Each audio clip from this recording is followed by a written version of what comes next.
નો નજારો તમે જોઈ શકો, ચારે બાજુનો નજારો એક જ ધારો, બરાબર નજારો જુઓ તમે, તમને એવું જ લાગશે કે આ શિષ્યો દરેક વસ્તુમાં કાંઈક ખોટું બોલે, પણ આપણે ખોટું નથી બોલવું. ઝૂમ કરીને બતાવું, તમે જોઈ શકો ઝૂમ કરીને. ત્યાં એક ગુફા છે, ગમે માતાજીનું મંદિર હોય, મને કંઈ ખ્યાલ નથી, પણ મને કંઈ રસ્તોય નથી દેખાતો, અને આ જવું છે ત્યાં પણ દેખાતું નથી. પણ કાંઈ વાંધો નહીં દોસ્તો, હું તમને કહી દઉં અને હું ક્યાં છું અત્યારે. તો જે ચોટીલા હાઈવે ઉપર જે રસ્તો છે ને, અહીંયા જ હું જોઉં છું, બરાબર. અને ચારે બાજુનો જે નજારો છે, બરાબર, મારી વસ્તુ જ્યાં પડી આ ઉડી જશે.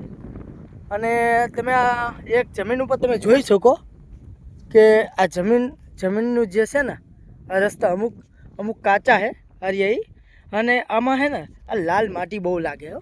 આ તમે જોઈ શકો, આ લાલ માટી બહુ લાગે, જો લાલ માટી. અને આપણે એવી ખબર નથી લાલ માટી શીની છે, અને આ બે બાજુનો ભાગ એટલો આસમાનનો ફેર ને કંઈ ખબર જ નથી પડતી, એટલો આસમાનનો ફેર છે.